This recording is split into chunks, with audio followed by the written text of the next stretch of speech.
हाय, आपके साथ मैं हूँ Surabhi Sharma. India TV YouTube channel subscribe करिए, बेल आइकन दबाएं। और इस वक्त हमारे साथ दो खास मेहमान जुड़ रहे हैं। संबित पात्रा बीजेपी के प्रवक्ता हैं, जाना माना चेहरा है। जूही बिस्वास हमारे साथ प्रवक्ता टीएमसी जुड़ रही हैं। संबित, अभी प्रेस कॉन्फ्रेंस आपने ममता बनर्जी की सुनी होगी। उन्होंने कहा कि भूल जाइए नंदीग्राम को, लेकिन शानदार जीत हासिल हुई है। और ये जो जीत हासिल हुई है, एक तरह से बंगाल ने पूरे देश को बचा लिया है।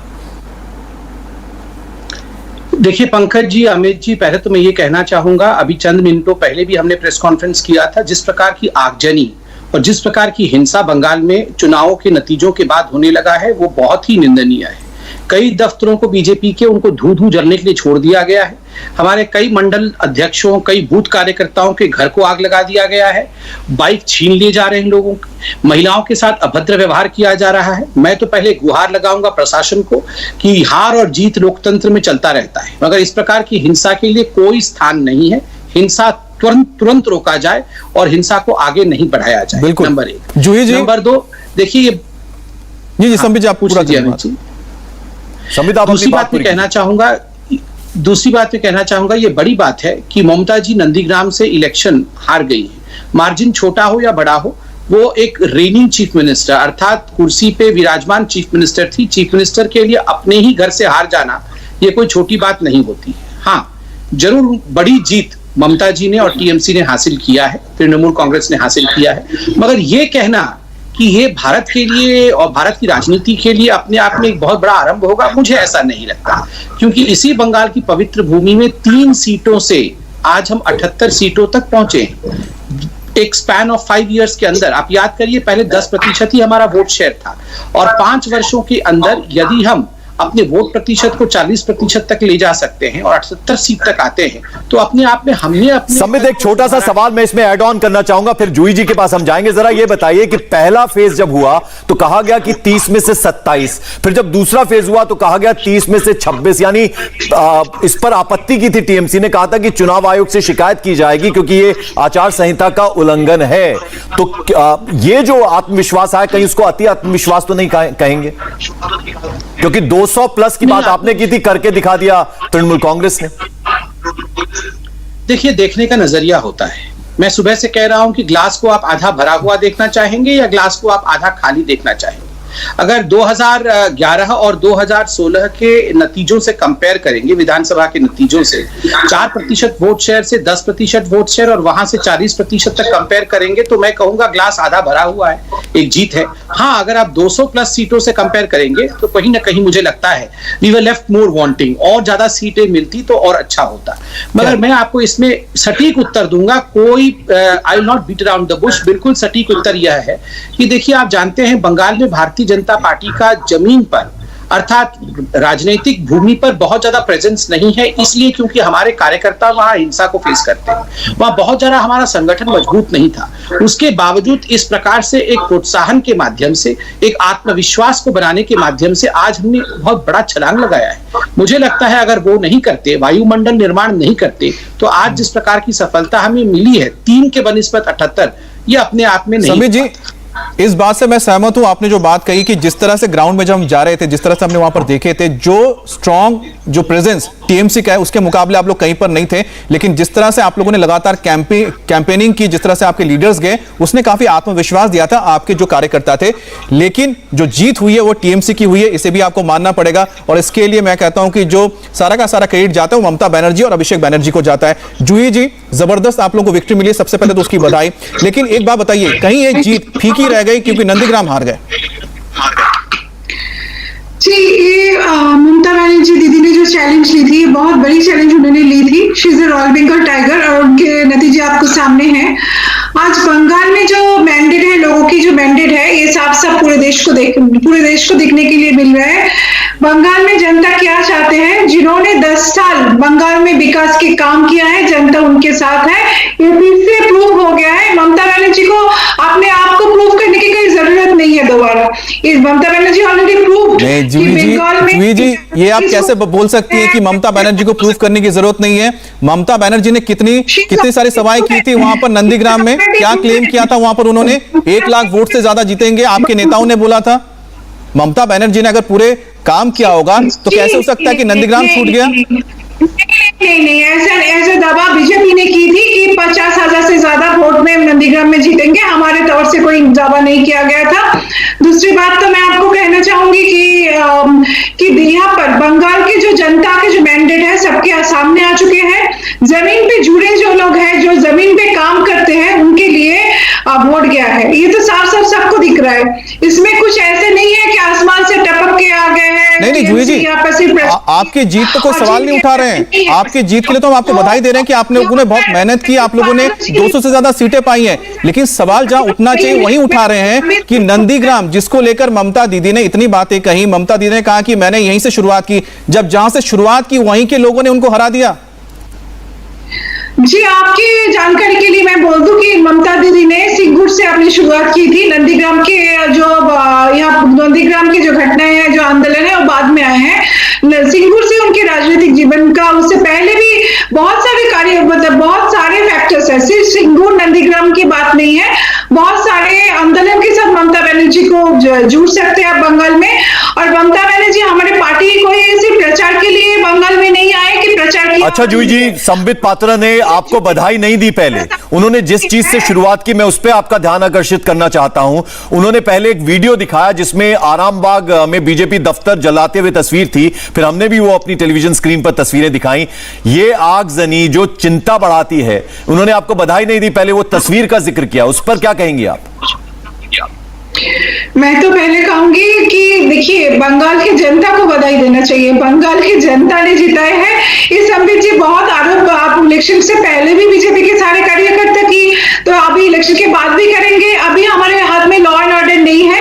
Law and order election commission के हाथ में, जब गवर्नमेंट फॉर्म हो जाएगा, हमारे हाथ में लॉ एंड ऑर्डर वापस आ जाएंगे, तो हम लोग जरूर देखेंगे कि कोई पे भी हिंसा की घटनाएं ना घटे, कोई भी हमारे किसी भी घर किसी के ऑफिस ना जलाया जाए। हम लोग जो मुद्दे हैं, विकास के मुद्दे हैं, इस संबित पात्रा जवाब दीजिए। वो कह रहे हैं कि इस तरह की घटनाएं बीजेपी पहले भी करती थी, यानी आप ही पे इल्जाम दे रही हैं वो, और अभी लॉ एंड ऑर्डर उनके हाथ में नहीं कह रही हैं। जवाब दीजिए संबित पात्रा। देखिए पंकज जी, मुझे बहुत दुख लग रहा है। जूही जी जरा सुन लीजिए, अब संबित जी को सुन लीजिए। संबित जी जवाब दीजिए। देखिए, ये बहुत गंभीर मसला है, कोई तूतू मैमे वाला मसला नहीं है। लोगों के घर में घुस के आग लगा देना, लोगों को मारना। आप सोचिए, अगर उत्तर प्रदेश में इसी प्रकार से हमारी जीत के बाद हम लोगों के घर में घुस के मारना शुरू कर देते, और हम ये कहते कि ये तो खुद ही वो लोग कर रहे हैं, कि हमारे हाथ में तो कानून व्यवस्था है ही नहीं, हम तो इलेक्शन कमीशन से गुहार कर सकते हैं। अरे चीफ सेक्रेटरी आपके हैं साहब, आप केयर टेकर चीफ मिनिस्टर अभी भी हैं। आप बिल्कुल अपने कार्यकर्ताओं को तो खुद आप नियंत्रण में रहने के लिए आह्वान कर सकती हैं। तृणमूल कांग्रेस के कार्यकर्ता जाके हमारे कार्यकर्ताओं को मार रहे हैं। एक कार्यकर्ता की अभी सुनने में आई है हत्या हो गई है, आग लगाई जा रही है, दुकानें जला दी जा रही हैं। कम से कम ये अपील तो किया जा सकता है तृणमूल कांग्रेस के कार्यकर्ताओं को कि आप ये काम करना बंद करें। क्या उसमें भी इलेक्शन कमीशन अपील करेगा तृणमूल कांग्रेस से? ममता बनर्जी आज अपने प्रेस कॉन्फ्रेंस में एक शब्द तो कह सकती थी, अभी भी फोन उठा के अपने कार्यकर्ताओं को कह सकती हैं, और ऐसे लोगों को गिरफ्तार होना चाहिए। ममता बनर्जी ने संबित कहा है कि इलेक्शन कमीशन तो आपका स्पोक्स पर्सन है। मैं सिर्फ इतना कहना चाहती हूँ संबित जी आपसे, आप पहले पता कीजिए जो घटना घट रहा है ये कौन घटा रहा है। बीजेपी के खुद में अंदर यहाँ पर कोई झमेला है, आपके अंदर कोई पार्टी के अंदर कोई झमेला इसके लिए घट रहा है, क्या है, आप उसके पहले पता कीजिए। सिर्फ आरोप लगाने से चलिए अब जरा आज की जीत पर आते हैं, तृणमूल कांग्रेस की जीत पर आते हैं। संबित, मेरा आपसे सवाल है, ठीक है जूही जी आप इससे थोड़ा अलग हटते हैं। संबित, 20 रैलीज प्राइम मिनिस्टर की, गृह मंत्री, आपके पार्टी के अध्यक्ष, इतनी सारी रैलीज उन्होंने की, तोलाबाजी, कट मनी और सिंडिकेट और ये तमाम चीजें, गोलीबारी, बमबाजी, तमाम चीजें हुई। बावजूद उसके, और 200 प्लस की बात कर रही थी बीजेपी लगातार, इसको पूरा पलट दिया और ये करके दिखा दिया टीएमसी ने। कहां चूक, कहां कमी रह गई? देखिए, जैसा कि मैंने कहा, 2 उपाय हमारे पास है। बंगाल में हम अच्छा परफॉर्म नहीं करते थे, बंगाल में हमारे पास राजनीतिक भूमि नहीं थी। उसका अर्थ यह है कि या तो हम वहां पे आगे एंट्री करना बंद कर दें, हमारे बड़े नेता वहां न जाएं। अमूमन राजनीतिक क्षेत्र में देखा गया है कि अगर किसी क्षेत्र में आप अच्छा नहीं कर रहे हैं तो वहां बड़े नेता उतरते नहीं है। आप कांग्रेस का भी देख सकते हैं, बंगाल में कांग्रेस का कोई ज्यादा स्टेक नहीं था तो राहुल गांधी वहां गए ही नहीं। 2 मई दीदी गई, और दीदी गई के आगे आ गई। कोई बात नहीं है। मैं बता रहा हूं, अगर आपकी राजनीतिक भूमि नहीं होती है तो आपके पास दो ऑप्शन होता है, या तो अपना सर्वस्व न्यौछावर करके आप वहां पर राजनीतिक भूमि बनाने के लिए कोशिश करें, चेष्टा करें, या तो वहां प्रयास ही ना करें।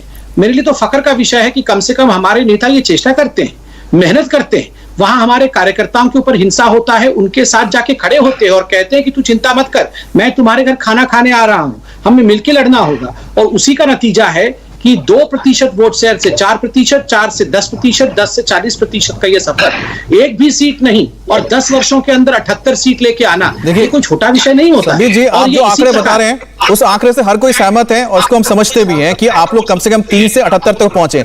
लेकिन देखिए, आपको मानना पड़ेगा कि टीएमसी ने जो 2 नैरेटिव दिए थे, कहीं पर आप तो खुद वहां पर थे, आपने देखा था बांग्ला नीजर मेके चाय, तो एक वो जो उनका नैरेटिव था वो लोगों तक पहुंचा। दूसरा था कि बीजेपी के सभी जो नेता है सब बाहरी है, यहां का कोई नहीं है, ये नैरेटिव भी लोगों के बीच पहुंचा। तारीफ तो करनी पड़ेगी टीएमसी की। नहीं, जीत तो उनकी हुई है, नहीं, लेकिन ये नैरेटिव उन्होंने पहुंचा दिया, आप उसको पलट नहीं पाए।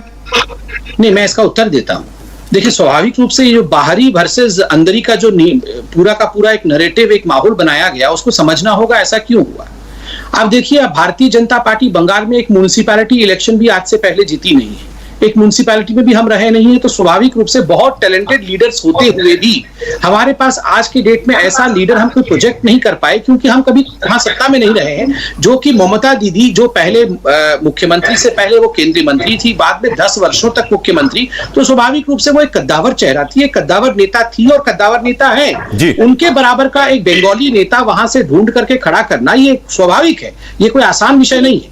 इस कारण से हमारे केंद्र नेतृत्व ने पूरा का पूरा जिम्मा अपने कंधों पर लिया कि हम आएंगे, हम कैंपेन करेंगे, हम इस वातावरण को खड़ा करेंगे, और टू अ लार्ज एक्सटेंट वो सक्सेसफुल भी रहे। इसी का नतीजा ये 78 सीटें रही हैं। जूही जी, आपसे सवाल है मेरा। देखिए, जिस तरह के ट्वीट्स आ रहे हैं, जो बधाइयां आ रही हैं, हम शरद पवार का नाम लें, हम अखिलेश यादव जी का नाम लें, हम अरविंद केजरीवाल जी का नाम लें, तमाम तरफ से बधाइयां आ रही हैं, तो क्या आप बिगर रोल के लिए दीदी तैयार हैं कि पासिंग ऑन द बैटन होगा, यानी सीएम जो है या कुछ वक्त तक रहेंगी?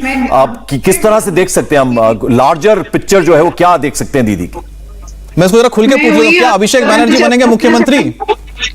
मैं आपको वही बताना चाहूंगी कि देखिए, जैसे बनारस का जिक्र भी हुआ था चुनाव के दौरान, बंगाल के चुनाव में, मैं आपको बता रही हूँ, बंगाल में जब चुनाव के वक्त कैंपेनिंग सभी कर सकते हैं, इसमें सभी का राइट है। लेकिन कोई भी प्रदेश में इतने बार प्रधानमंत्री, इतने बार राष्ट्र मंत्री, इतने बार सारे प्रदेश के मुख्यमंत्री, सारे तमाम लीडर्स को आना नहीं पड़ा।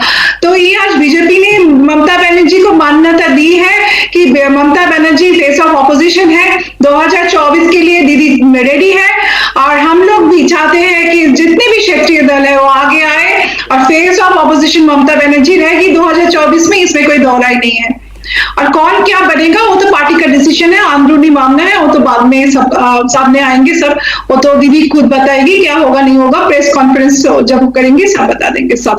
अच्छा, एक बात बताइए कि वहां पर अब अभिषेक बनर्जी का क्या रोल होगा? अभिषेक बनर्जी तो डिफेक्टो सीएम माने ही जाते थे, अब तो चुनाव भी जीत गए, उनको लेकर ही कितने लोगों ने छोड़ दिया पार्टी, चाहे वो शुभेंदु अधिकारी हो या राजीव बनर्जी, कई लोगों ने छोड़ा। अब उनका कद क्या और बढ़ेगा, क्या होगा? जी, इनके बारे में अभी देखिए, जो निर्णय लेना है पार्टी लेंगे, पार्टी का मीटिंग होगा, उसके बाद क्या होगा आगे, क्या उनके फंक्शन होंगे, क्या रोल होंगे, वो तो अभी हम लोग इतने जल्दबाजी में कुछ नहीं बोलने वाले हैं, मतलब हमारे पास उनका इंफॉर्मेशन भी नहीं है, वो आगे आप सबको पता चलेगा। अच्छा, एक मिनट को रोकना चाह रहा हूं जूही जी, एक आपके ही पार्टी की ओर से ऑफिशियल ट्विटर हैंडल से ट्वीट किया गया है, the counting process for Nandigram has not been completed, please do not speculate, यानी कि इस पर कोई भी अफवाह ना फैलाएं क्योंकि इसकी काउंटिंग अभी भी जारी है। 6:35 का ये ट्वीट है। संबित, इस पर कुछ कहेंगे आप? चलिए संबित से बात करेंगे। संबित इस वक्त हमारे साथ नहीं है। आप देखें, ये जो तृणमूल कांग्रेस की तरफ से ट्वीट किया गया है, ये ट्वीट हम आपको इस वक्त टेलीविजन स्क्रीन पर दिखा रहे हैं। इसमें लिखा गया है कि काउंटिंग प्रोसेस जो है नंदीग्राम का, वो अभी तक पूरा नहीं हुआ है, इसलिए स्पेकुलेशन पर ना जाएं, स्पेकुलेट ना करें। हालांकि अभी कुछ देर पहले हम बता रहे थे कि अमित मालवीय ने बाकायदा बताया है कि वहां का प्रोसेस पूरा हो गया है और शुभेंदु अधिकारी। लेकिन जूही जी, मैं आपके पास आऊं उससे पहले आपको बता दें, जो इलेक्शन कमीशन के जो वेबसाइट पर लगातार अपडेट हो रहा है उसमें बताया जा रहा है कि शुभेंदु अधिकारी के पास फिलहाल जो अब तक की जितने भी राउंड हुए हैं उसके हिसाब से 62,677 वोट उनको मिले हैं, 52% उनको वोट दिखा रहे हैं। ममता बनर्जी के पास 52,815 वोट उनके खाते में गए। 43.87% दिखा रहे हैं। इसमें तो साफ नजर आ रहा है कि शुभेंदु अधिकारी ममता बनर्जी से आगे हैं। लेकिन आपकी ओर से भी ट्वीट किया गया, इस पर आप क्या कहेंगी? देखिए, अभी जो प्रेस कॉन्फ्रेंस दीदी को अभी आपने दिखाया, आपके चैनल में भी हुए हैं, तो उसमें साफ तौर से दीदी बोल रही है खुश नहीं है। जैसे काउंटिंग चल रही थी नंदीग्राम की, वो खुश नहीं है, तो कोर्ट जाने की बात की है। तो वहां पर हम लोगों को जो पता था जब अभी शो से पहले कि दीदी लीड कर रही है 1200 से ऊपर वोट में, लेकिन अचानक बाद में पता चला कि दीदी पीछे पीछे आ गई है और शुभेंदु अधिकारी जो है उन्होंने 1600 वोट से आगे है। तो ये अभी तक जो ऑफिशियल ट्विटर से जो अभी आपने पोस्ट आप जो दिखा रहे हैं, तो हमको वेट करना चाहिए एक्चुअली इसमें क्या है, काउंटिंग में क्या है। क्या सर्वर डाउन भी चल रहा था, वहां पर बहुत सारे चैनल में न्यूज दिखा रहा था कि सर्वर डाउन है, न्यूज नहीं आ रहा है। तो लेकिन 52% वोट है शुभेंदु अधिकारी को, जूही जी। देखिए, अभी मैं इसके ऊपर कोई कमेंट नहीं कर सकती क्योंकि हम लोगों को किसी को भी पता नहीं है एक्चुअली क्या हो रहा है वहां पर। अगर ये कंप्लीट नहीं हुआ है काउंटिंग, तो हम लोगों को थोड़ी देर और वेट करना चाहिए। हो सकता है दीदी आज आगे जा सकती है आगे। अब मतलब हम तो ठीक है, चलिए आप उसमें मत बताइए, लेकिन जो इलेक्शन कमीशन के वेबसाइट पे दिख रहा है 52% से अगर ज्यादा वोट है, तो उसमें तो साफ है कि जीत किसकी है। फिर आप लोग क्यों ट्वीट कर रहे हैं कि नंदीग्राम को लेकर स्पेकुलेट ना करें? वो तो इलेक्शन कमीशन बता पाएंगे, उनके वेबसाइट के बारे में हम कैसे बोले। लेकिन जब कह रहे हैं ना कि लेकिन प्रेस कॉन्फ्रेंस में भी जूही जी ममता बनर्जी कहीं ना कहीं ये मानती हुई नजर आई। उन्होंने कहा कि जब उनसे सवाल पूछे प्रेस ने कि नंदीग्राम के बारे में, तो उन्होंने कहा नंदीग्राम को भूल जाइए, हमारी बड़ी जीत हुई है। यानी कहीं ना कहीं उन्होंने अपनी हार स्वीकारी है। जी नहीं, उन्होंने भूल जाइए मत नहीं कहा। उन्होंने कहा कि हमको बार बार अब ठीक है, अगर नंदीग्राम से अगर हार भी जाते हैं तो उसमें कोई मैटर नहीं है। हम लोग इतने बड़ी जीत दर्ज अच्छा जूही जी, नंदीग्राम को लेकर ममता बनर्जी ने एक बात कही, बांग्ला में बोला उन्होंने, आपने सुना होगा कि भालो है हेरे गेছি অত দূর আর যেতে হবে না। मतलब कि अच्छा हुआ कि मैं हार गया, उतने दूर मुझे अब जाना नहीं पड़ेगा। इसका मतलब क्या है? उन्होंने तो नंदीग्राम के लोगों को पूरी तरह से एकदम छोड़ दिया, हार गई तो छोड़ दिया। तो स्वाभाविक है, तो थोड़ा नाराजगी तो होगा ही। कोई उम्मीदवार इतने फाइट दीदी जो सुबह से लगातार कर रही है, अब देख रहे हैं कभी आगे जा रही थी कभी पीछे जा रही थी। हम लोग देख रहे हैं कि कैसे मतलब बहुत ज्यादा इस नंदीग्राम से फाइट हो रहा था सुबह से। आपको याद है जब वो कैंपेनिंग कर रही थी तब वो क्या बोलती थी? अपनी अमान मानुष, यानी कि आप लोग मेरे हो, मैं आपकी भी हूं, मैं इसलिए आपके बीच में आई हूं। और जैसे ही वो हारी उन्होंने कहा कि भालो होए छे जेते होवे ना, मतलब अच्छा हुआ कि मैं हार गया, उतनी दूर मुझे जाना नहीं पड़ेगा। नंदीग्राम कितना दूर है वहां से? तो ये रवैया, ये ऐसा रवैया नहीं, 3 घंटे का रास्ता है, मतलब बात दूर की नहीं है। तो दीदी इतना गुस्सा होगा ऐसा रवैया? नहीं, देखिए आप बहुत देर से फाइट चल रहा था सीट में, नंदीग्राम सीट में। 3 हम लोग लगातार सबकी नजर नंदीग्राम सीट में बने थे। तो मतलब अभी पीछे चली गई तो थोड़ा नाराजगी उन्होंने व्यक्त की है। ये बहुत स्वाभाविक है, जो हम लोगों को भी पता चला कि 1200 वोट से कर रही है। जूही जी, आपको क्या लगता है इस जीत के पीछे क्या जी सबके लिए काम करती है? चलिए जूही जी, बहुत बहुत शुक्रिया, आप हमारे साथ जुड़ी, बहुत बहुत शुक्रिया आपका। हाय, आई एम सुरभि शर्मा। खबरों से अपडेट रहने के लिए India TV YouTube channel subscribe करिए, साथ में बेल आइकन जरूर दबाएं। जुड़े रहें इंडिया टीवी के साथ।